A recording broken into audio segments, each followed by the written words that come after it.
Welcome to Imperfect Momming. Our children are constantly looking to us for examples. The term role model doesn't quite cut it here. We are shaping their worldview with every move we make. You see, it's not in the lectures we give or moments where we are actively attempting to teach them. It's in the micro movements we make, the unconscious ways in which we navigate life. We are constantly teaching our children how to show up for themselves, their friends, their future partners, and even their future children. So what can we do to ensure we are raising thoughtful, compassionate, self-aware human beings? We have to become them ourselves. No one is perfect, but we can still all be better, and it starts with self-healing. Let's get to it.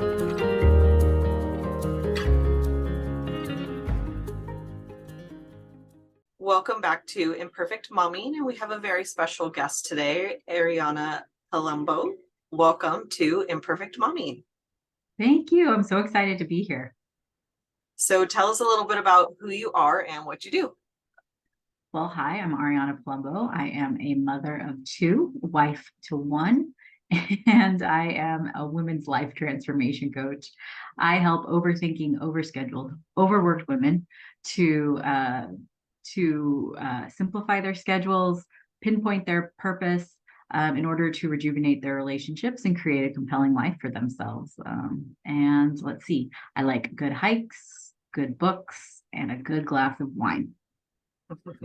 I love that. And I saw your post this morning about having quarterly or monthly planning. Yeah. And with or without a happy hour. And it looked like everybody wanted to have a happy hour included. Yeah. Yeah, I love vision boarding. I really just think it's a great tool for accomplishing your goals and your dreams. And I think there's a couple of challenges we have with vision boarding as we understand it. For those of people who don't know what a vision board is, it's in essence, it's a pictorial. It's arts and crafts for goal setting is really what it is. You just take pictures of things that symbolize the things you want to attain or achieve or be, and you put them on a piece of paper or in my case in a digital format, and just make sure that you see it every day and think about it and keep working towards those goals. And I really love it, but I think that there are a lot of challenges to vision boarding that people will take on. I think sometimes we do pie in the sky, and that instead of really kind of keeping it to the present and to the now, to what can I do now, we go, oh, I would really love to like own a Greek island, like these kind of crazy pie in the sky things that are probably not going to happen in the next 12 months, although you may be on track. And if you're on track, then please put that Greek island on your vision board. But yeah, and so I want to encourage us to think about it kind of more frequently, and kind of update them and change them and modify them a little bit more frequently to make sure that we're on track. Because as moms, right, things change. So our vision boards can too. Yeah, absolutely. I mean, things can change from 1 minute to the next as a mom, like no joke. Yeah, for sure. Like all kinds of things. Like I was gonna keep my son home from daycare, and then all of a sudden he got mobile at like 9 months. He was walking. I was like, I cannot get anything done with work and with him at home. And God bless those moms that do and figure it out. I've never had these calm children. So I was like, I need to work, and I'm just not the mom that can do both. So it changed, and I just had to go with it. Yeah, I found a template on Canva for doing a vision board because I wanted a digital version. Yes. Because I grew up in the direct sales world, so they're all about the vision boards, right? Right. And it was always a physical board that you would take things out of a magazine and put it onto the board, and this was your vision board. And so I didn't enjoy that so as much as I enjoyed the Canva one, because the Canva one will has like pictures of me, and as a bonus for people that are watching the YouTube video, I'm going to show you my vision board. So, ooh, oh, I love it. I love these. When I do my workshop on this, I love people presenting theirs because they're always so fun. Oh my gosh, look at yours. Yours is so, oh yeah. so some of the stuff is like obviously the self-care one. I haven't figured out what to put in that one, but Yeah. the travel, this is a girlfriend that I have in another in another town that I've visited a couple of times, and I have, this is the picture of my boyfriend and I on a boat, and that was his idea, and it's like my favorite picture. I actually had a canvas printed of it. Oh, I love it. This is my favorite picture of me and my dogs. Like, travel has been the thing that I really, really wanted to do this year. And it's funny because I was like, I loved travel and I don't love to pay for it, right? Yeah, I hear that. Okay. So there was a thought in my head that the only way that could happen is if I jump back into my direct sales business and go to the top of the company, because the company once a year provide, there's a trip that you can earn, and they pay for everything, and it's 5-star, all this, that, and the other thing. And I'm like, okay, well, that's the only way that I can have my trips paid for. And it was almost like the universe was like, let me show you how wrong you are. And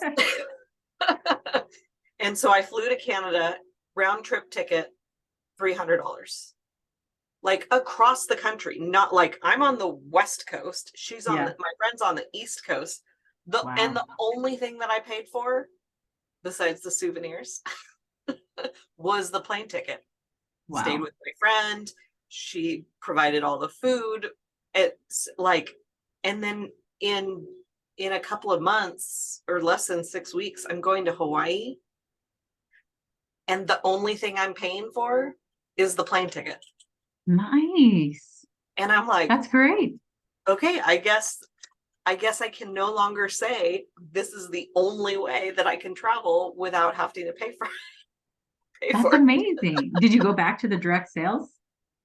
I did for a little while, and I was like I enjoyed the people part of it, but it's like that's not the only place that I can meet people, Right. And so I'm back to focusing on, my coaching business, and focusing on just building the life that I love.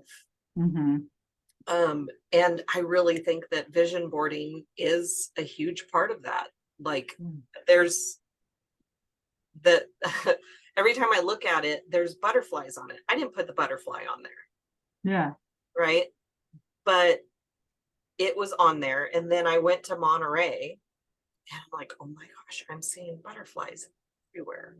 Like, this is so interesting. They're just everywhere. Yeah. And my stepmom was like, well, you know why that you're seeing butterflies everywhere? And I was like, no. And she goes, because Monterey is the monarch, like, butterfly capital of the world. Wow. I'm like, yeah, I'm not buying that, because I've been to Monterey 1,000 times and I've never seen butterflies. Wow. So I think it means you need to come visit me here, because we have a butterfly sanctuary. We actually do have the largest butterfly sanctuary in North America here where I live. So I think that means that you need to come visit me. I don't think that plane ticket would be very expensive either, and I have a guest bedroom. So. And you, where did you say you were? You're in Arizona, right? Yeah. I'm in Phoenix. I could probably drive there, because you said you're in Phoenix? Yep. Yeah, because that's like an 8-hour drive for me. Yeah, we're 5 hours from LA, so you must be 3 hours away. I'm 3 hours from LA. From LA. Yeah, Yeah, yeah. Um, No, and I think that's the other thing that's happening is I'm getting more invitations to come visit people than I've ever gotten in my entire life combined. You and I have very similar audiences. We kind of coach similar complementary, problems for complementary people. Like I work with a lot of moms, but I also work with single women and that kind of stuff. And I don't think I've ever had one of them talk specifically about like mom guilt, but it comes up in our coaching sessions in kind of different ways. But yeah, so we're very complementary in what we do and how we can help people. So what's your favorite thing about your vision boarding? I love that my old vision board's right here. I actually still need to print my new one. I love that it's somewhere every day where I can look at it. And when I go, I just don't know what to do today, I just look at it and go, oh, okay. Like I want to like work out, or I want to eat better, or I want to read more, or I want to go camping, or I want to take a road trip. That's my last year's vision board. Or I want to do more coaching. And so you can kind of go, oh, okay, well, what steps can I take to make that happen? And I'm not so much like I'm not the secret girl. I do believe in prayer. I do believe in manifestation, but I believe part of the allure for me for vision boards is that they should motivate you to take action. And so for me, having my vision board right where I can see it is such a reminder of there are so many more things I want to do, or yep, that's what I'm working towards. Let's stay focused on that, because I think it's so easy to get wrapped up in all of the shiny object things out there, the squirrel kind of sensation. And a vision board brings me back to what I thought every year. And I even like believe in updating them frequently. I think I said that a little bit earlier. That's why I think doing like a monthly vision board session where people who've already created vision boards can just get together. And then I'll continue to offer my vision boarding made easy workshop, where we do use Canva to make vision boards. And I don't think people realize how easy it is, and then how easy it is to update. So yeah, that's what I love about it. It just keeps first things first. It keeps your goals at the front of your mind. I don't know about you. Do you ever write your goals down? I do. And it's not as effective as this vision board. Like a girlfriend of mine we've known each other since I lived in DC, and it's scary that I can say 20 years ago. Ugh, it just reminds me of being old. Anyway.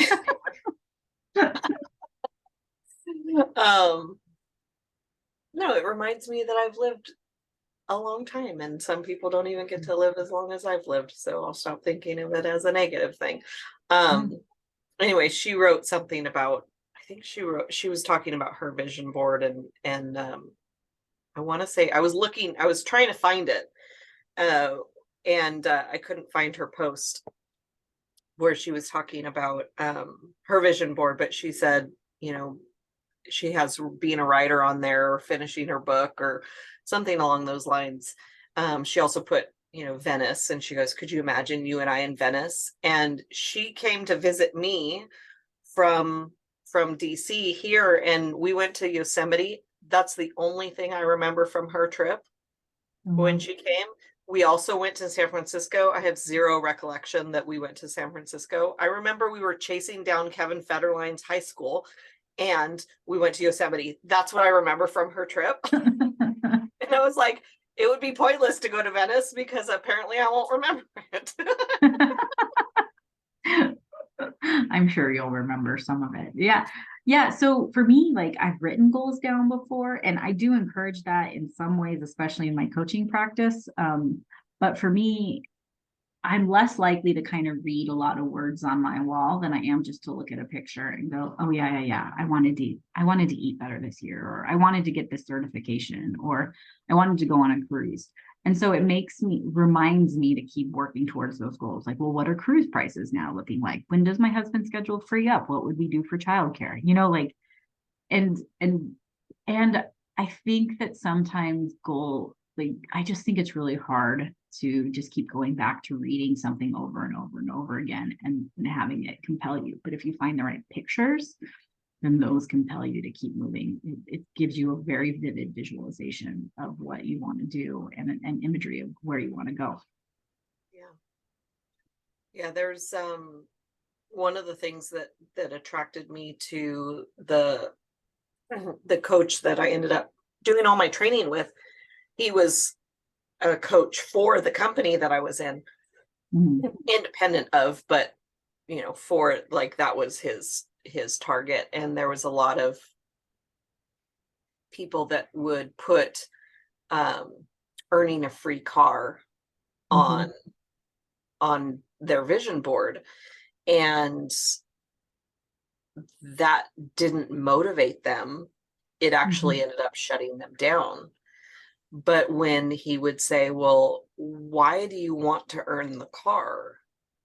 And the car represented the people that they were helping and the lifestyle that they were creating.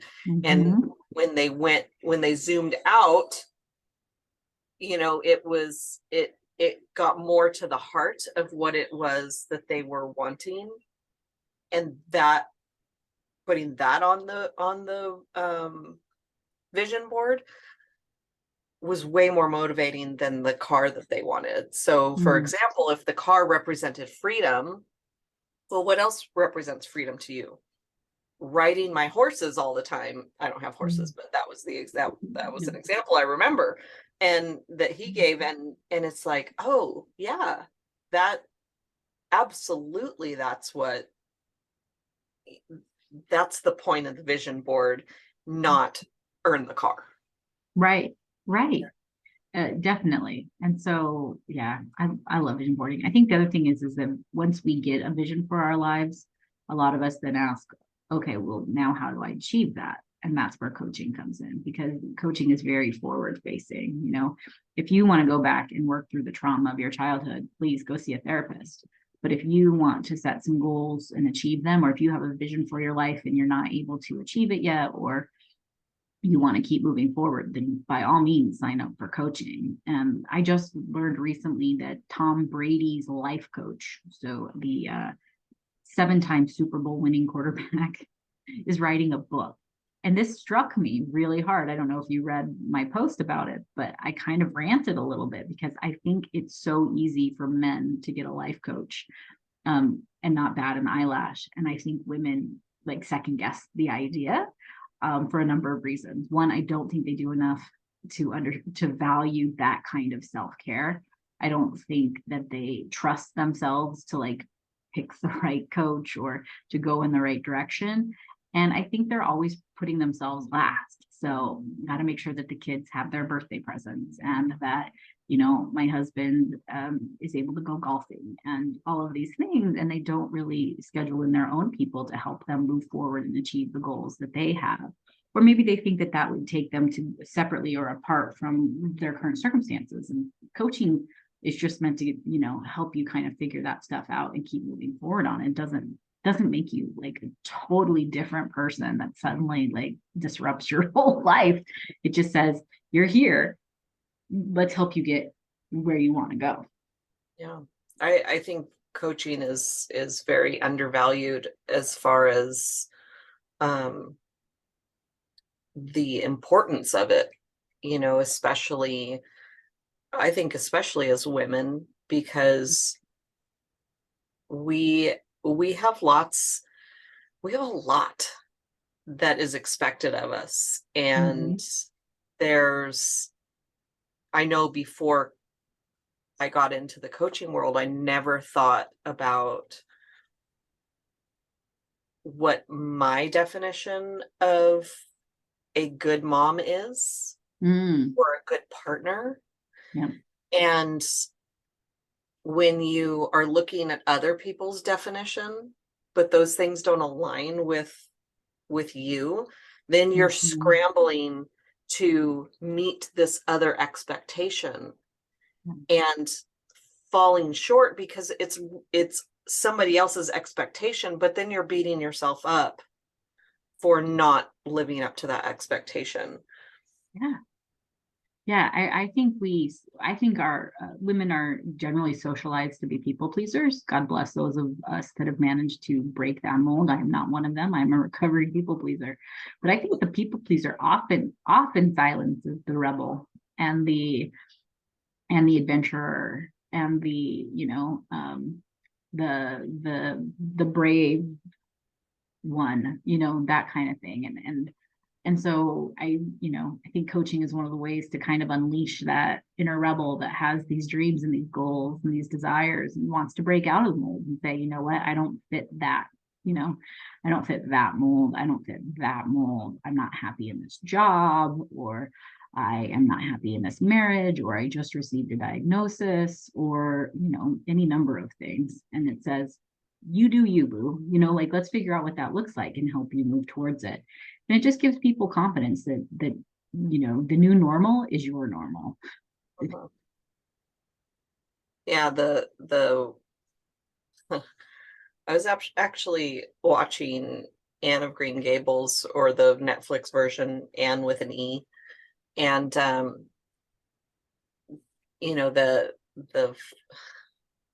there's I think it was in season 1, they were talking about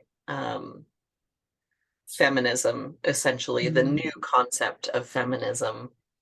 And there's part of me that doesn't like feminism. Mm-hmm. I like equality, which I think Mm-hmm. feminism was designed to do. Yeah. And now it's taken it's gone too far as far Some as, of it. or Yeah. sometimes. And I'm choosing my words wisely, or trying to. um but what I would love to define it as is choosing what's right for you Mm-hmm. and your household. And my mom and I got into this debate because I said that I love gender roles because I like doing the stuff that's in the house, and I don't like doing the stuff that's out of the house. And Mm-hmm.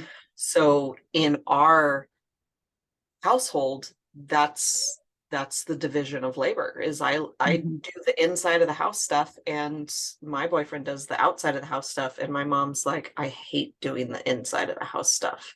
I love doing the gardening and the Mm-hmm. property upkeep and all of that. And I'm like, that's awesome. Yeah. If that's what works for you and your spouse, then Mm-hmm. by all means do that. And like my definition of happiness is do what makes you and your household happy, and Mm-hmm. in a way that creates peace in your life Yeah. Without hurting other people. Yeah, for without sure. hurting other people. Absolutely. And Yeah. that takes communication and like it, and having compromise and all of that kind Mm-hmm. of stuff. And if neither one of my boyfriend and I enjoyed doing the outside stuff or the inside stuff, then I know that he and I would come up with a system and a compromise. We came up with the system that we have now because I like having a daily routine and he likes every day to be different. So I do the daily stuff and he does the weekly stuff. Yeah. You know, That's cool. that's how we started our relationship, is like, okay, this stuff needs to get done. Mm-hmm. Who wants to do the stuff? What do you Yeah. like to do?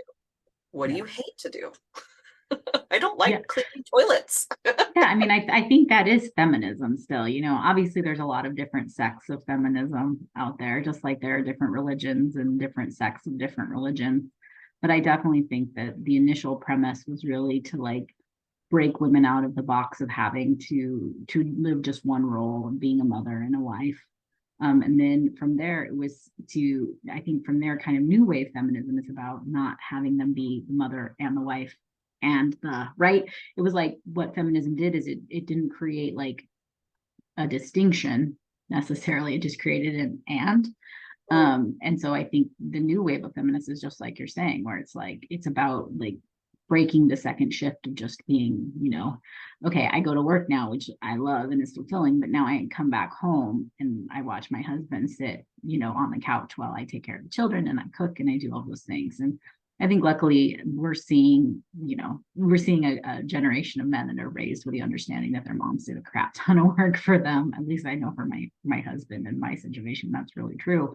And I see him stepping up. And I think that I coach about this a lot, right? Because I coach about boundaries and about having these kind of conversations like you were having with, your partner. Like, you guys know what your role is in your household and you've had conversations about it. And I think that's really important. Lately, I've had two different examples where I was probably a little timid about bringing my husband in, but I needed help. And one of those was that he got a job about, I don't know, 6 or 7 months ago that had him working different shifts than he had previously. So I used to drop the children off at daycare and he would pick them up.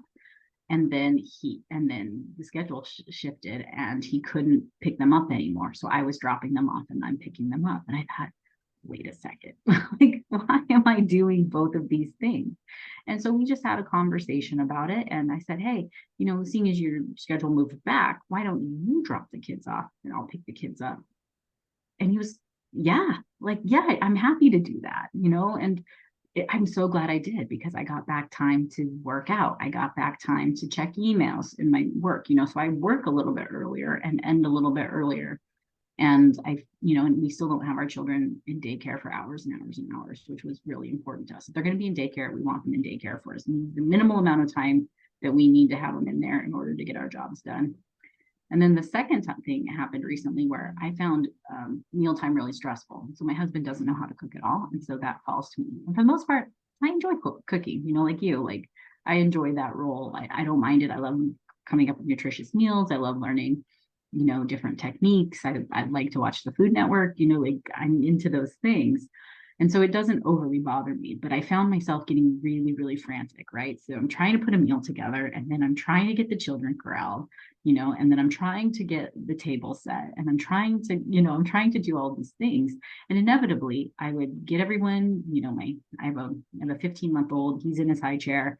I have a almost 4-year-old, she's set, they've got their meals. My husband comes out, grabs his stuff and I'm grabbing my stuff and I'm walking to the table. And I'm realizing no one has napkins, no one has drinks, no one has all of these things. And it's stressful because then that means I put my food down and maybe I've even sat down before I realized all this and I'm getting back up, I'm getting drinks, I'm getting the things that got missed. And so we just talked about it. And I said, how this could look different. Like, how do you feel about, our daughter's at an age where she can set a table, with some guidance. And so why don't you help her do that? And then, you and I can talk about what needs to be on the table and you can get drinks ready. And honestly, this is really recent. Like, this is a week or two ago shift. Oh my gosh, I enjoy cooking so much more. It is way less stressful because I'm not worrying about the whole package. And it's not that my husband's lazy or that he doesn't care. It's that he just didn't know I needed help. Like, we hadn't really looked at what was causing my heartburn, so to speak. And once we did, it was so easy to find a solution for it, and that's why I think that boundaries are really important. And like you said, like figuring out how things can work for you and your family and what roles you take on based on your preferences, not necessarily gender stereotypes, but what we care about, what we like to do, how we make that work for us. Right. And what I love about your example is it is a beautiful example of being a team. Yeah. And the other thing I liked about the example, and so this wasn't part of your example, but the thing that it made me think of is that men are problem solvers, right? Mm-hmm. Like, the thing that women get annoyed about Mm-hmm. is that men are problem solvers because we just want to vent. I'm being stereotypical again, but a lot of times we just want to vent and then they come in with a solution, right? And we're like, no, we just wanted to vent. But what if we used their problem solving skills to our advantage. Yeah. And we said, hey, honey, dinner time is really stressful for me. Mhm. What is there anything that you would be willing to contribute to dinner time? So Yeah. let's say you didn't have the awareness of the table part is difficult for me. And you just had the awareness that I have heartburn Yeah. when I'm preparing dinner. And like the reason that this is so funny and exciting to me, like my body just got like so excited by this conversation. And it's because of a conversation that my boyfriend and I had about how women don't want to ask for like, hey, I need a break. Yeah. When we're new moms, like we don't know that we want the break. And or we know we want the break, but we are afraid to ask. Yes. You know, and it's like, but we can, like, they love us, hopefully.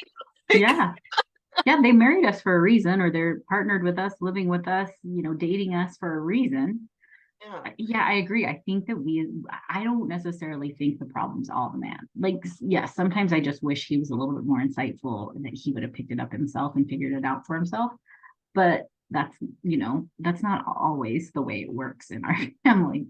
But his desire to like make things less stressful for me, to allow me to sit down and eat when everyone else is eating, you know, and not be the person who gets back up. And he gets up a ton too. I mean, like really, it was to solve multiple problems.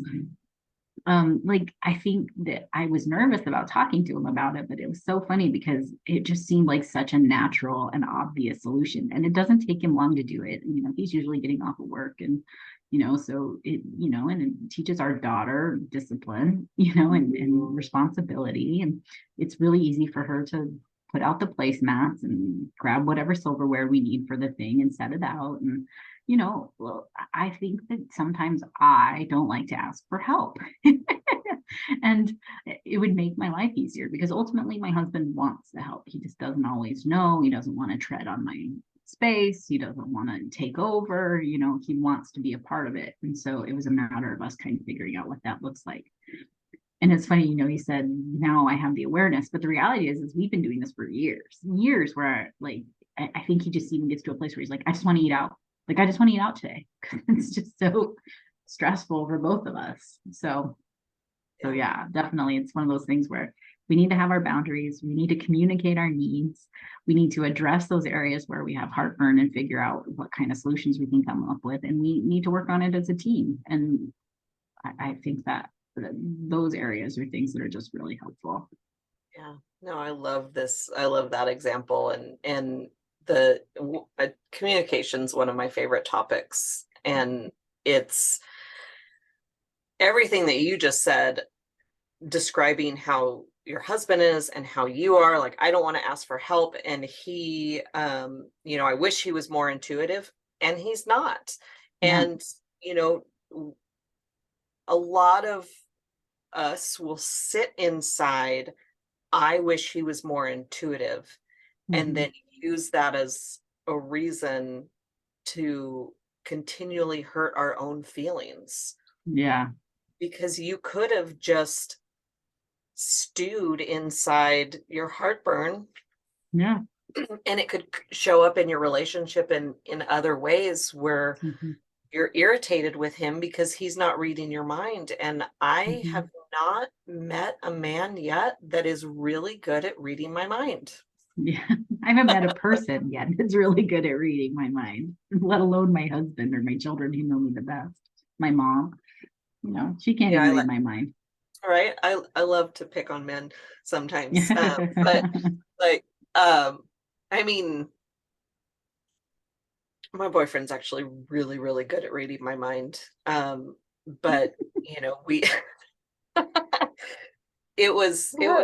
I have found the exception to the rule. He lives in my house. Yes. Well, and as good as he is, he's not perfect at it. And I'll share one story, and then I'll ask you I'll ask you the next question. Um, we went to Baskin Robbins the other day because we wanted ice cream, and I have this fancy thing in my car that allows me to remote start it from my phone. Ooh, And that's it awesome. allows me to unlock it from my phone. And so I technically don't need a key as long as the app is working properly. Mm. And I was extra confident in how well this app was working, and I didn't bring the remote key in my wallet like I usually do. And we got our ice cream, we came back to the car, and it's slightly warmer than normal because the weather's changing, and so it was just barely uncomfortable. Like, not a lot uncomfortable, but it was getting it, like, it was starting to be a little uncomfortable in warm in the outside. And I unlocked the car and I went to push start, and the car wouldn't start because it still thought the car was locked. The app still thought the car was locked. Mm. So I go into immediate, like, I knew I should have put the key back in the wallet, like, kind of beating myself up about this. So, and my boyfriend is sitting in the front seat, quiet as quiet can be. I'm not even paying attention to what he's doing. I'm just like, he's got to be so pissed off at me right now, because the easy solution to this problem would to have the key in the wallet. And like, I'm like, okay, how can we get home? Like, I'm gonna order a lift. I'm gonna do this. I'm gonna call so and so for help. I'm gonna do, like, I'm like, we don't even have local friends. Everybody that's nearby that could come help us is at least 30 minutes away. Like, I'm just going through all of these, like, how can I fix this problem that I created? Because he's mad. So I better figure it out quick. Right. He's just sitting there eating his ice cream because it's a crappy situation that he's already thought of 45 different solutions, and but he's not going to do any of those solutions until his ice cream is finished. And that's why he was quiet, because he didn't know I was freaking out. He didn't know I thought I was mad at, I thought he was mad at me.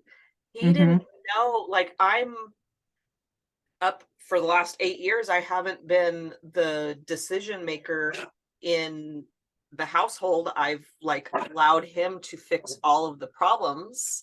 And it's been a new identity that I'm developing, where I make more decisions and I don't always leave the decisions on him. So we just had this, like, little bit of a miscommunication. Yeah. That wasn't a huge deal, but there was miscommunication where he didn't know I was freaking out, and I didn't know he wasn't mad, and he had already figured out the solution. And it's like, I just had this, when we got home and everything was fine, we had this conversation, and he said, and I said to him, wow, you really are on Team Alicia. And he had said that to me in January of this year, but it landed so hard that day that, like, it actually brought tears to my eyes. And I had never felt like anybody was on Team Alicia before. It always felt like I'm gonna jump in on the bandwagon of beating yourself up. I know you're beating yourself up, but I'm going to beat you up too. Like, it was just such a, anyway. No, that's wonderful. You're getting emotional now. Yeah. Oh, I'm getting annoyed that the dogs are playing because they're playing by barking. Oh, I can't hear the barking if it makes you feel better. That is so funny because I'm like over here, these damn dogs, like, I'm trying to make a point and they're just barking. right? And they're barking at each other and they're like, just play, quit barking. No, I can't hear them. Your sound level is very good. That's so funny. They're like, that's all the things that annoy me about being at home and podcasting apparently are also irrelevant. There's a very famous podcaster, has a very high ranking podcast, and I believe that for a long time she did them in her car, and I believe even to this day she might still do them in her closet, but yeah, I think probably one of the most comments I've had on any of my podcasts came from one that I did in my car. That is hysterical.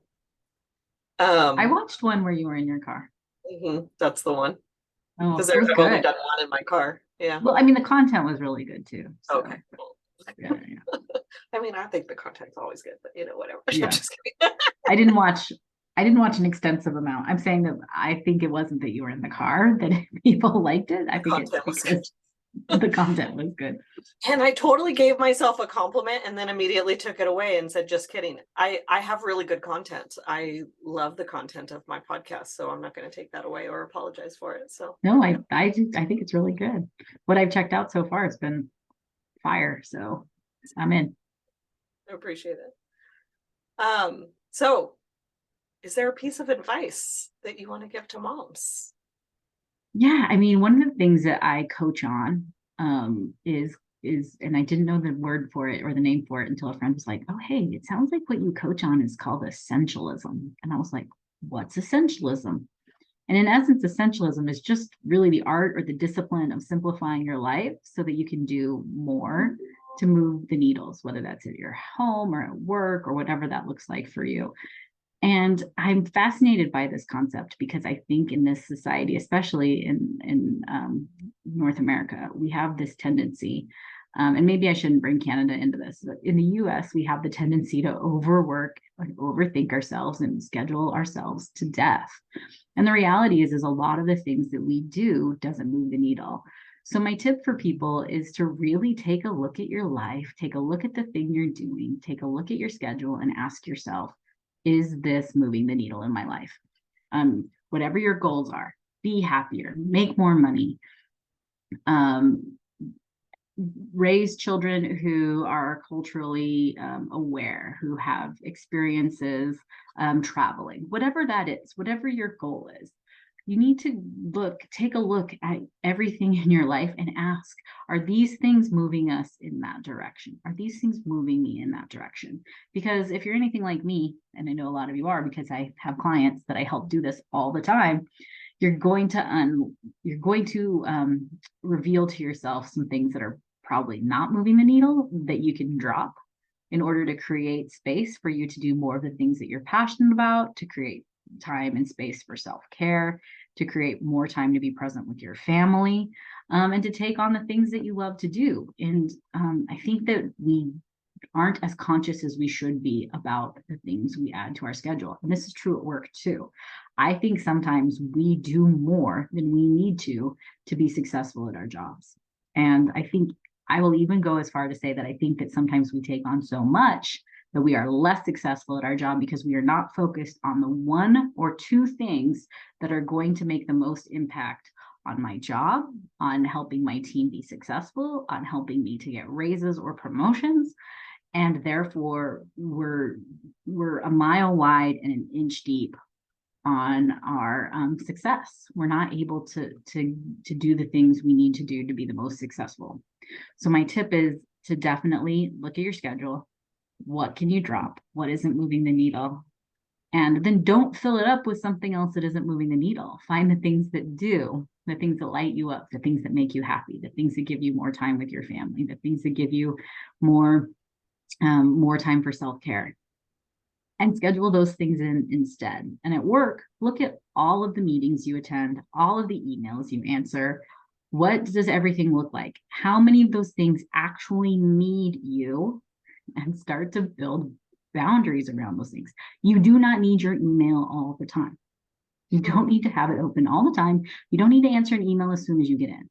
In fact, I've even seen from some of my colleagues out there in the small business world and in the entrepreneurial landscape, I'll get bounce back messages from them that say, hey, your message is important to me. I check my mail once a day from 1 to 2. So it's kind of like expect a reply then. Like, that's amazing I'm sure it's not even 1 to 2, it's probably 1 to 120 or something, but that's amazing to be able to set those kind of boundaries, knowing that like email can suck up your life and not move the needle. So yeah. That's my I love that. I love that bounce back response. I love everything that you just said. And even if you're not sure, let's say in your job, I'll give 2 examples in your job and at home. So in your job, talk to your boss. If you have a boss, like talk to someone and say, I want to be as efficient as you would, as I can possibly be. What is the most important thing for you, for me to do? And that's leadership. And if you're wanting to move up the corporate ladder, like that's the kind of thing that people that bosses look for. Yep.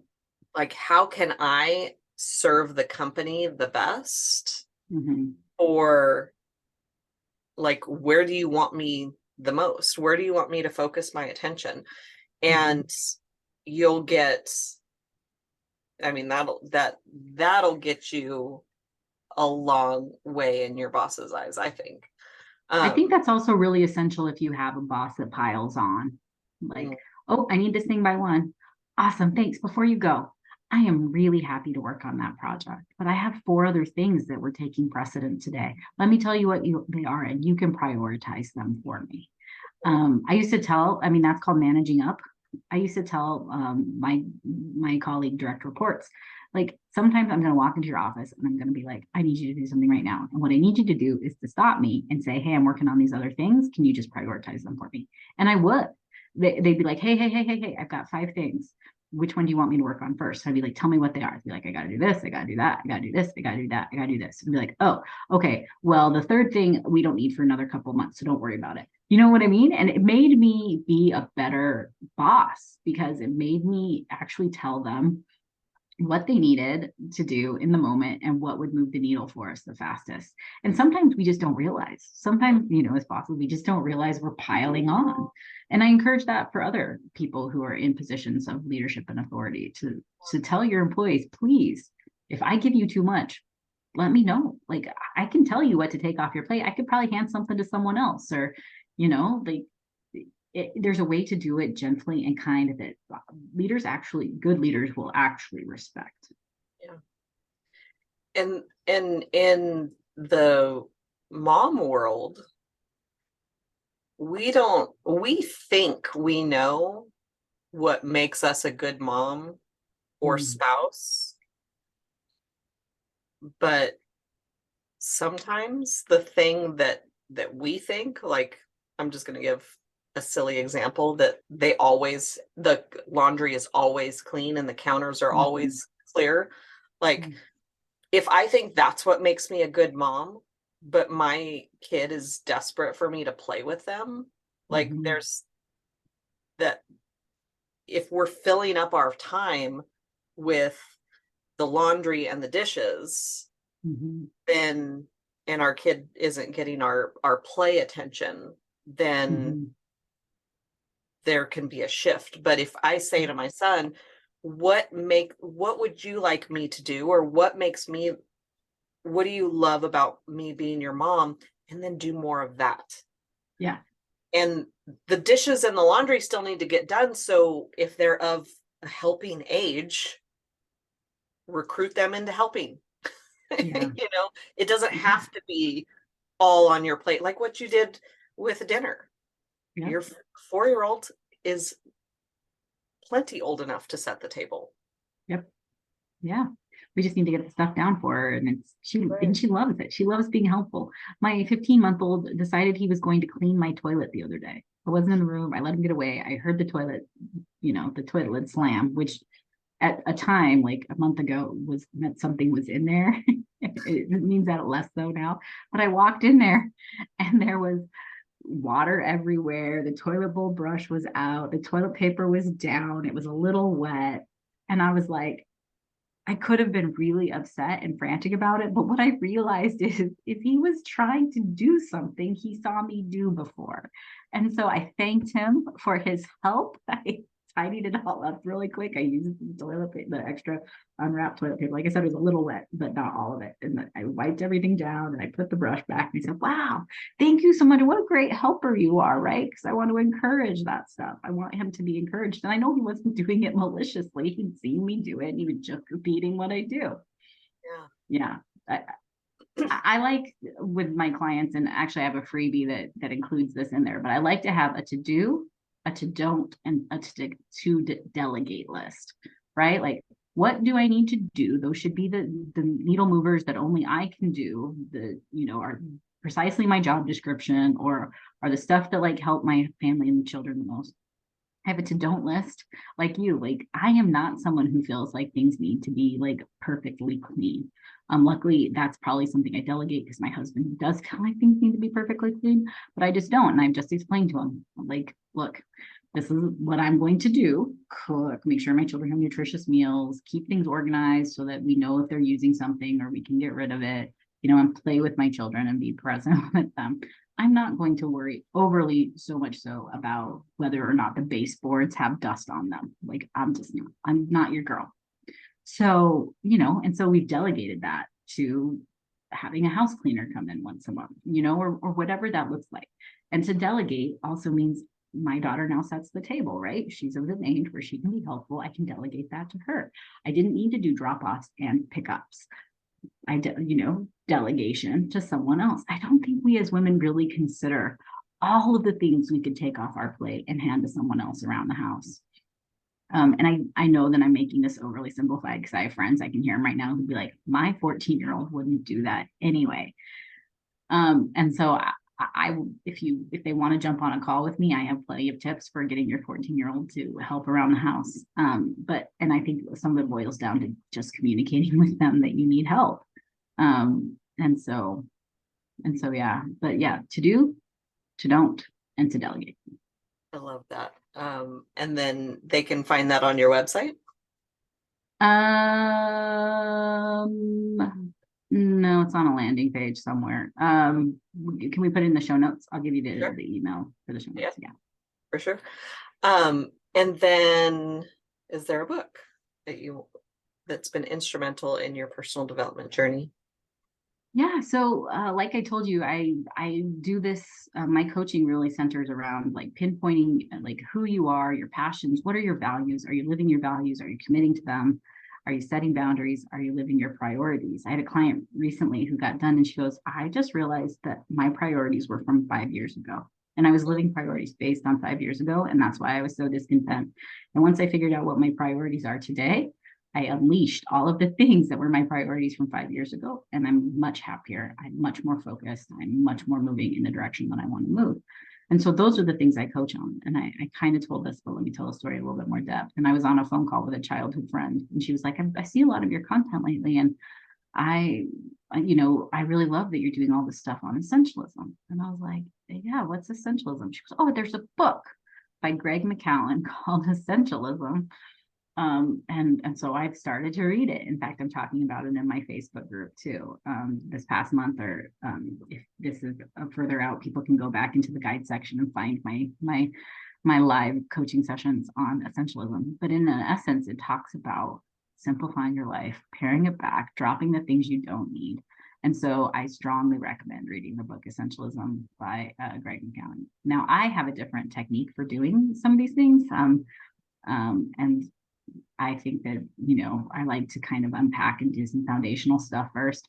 He just kind of gives you the like nuts and bolts how to of and the why to do it.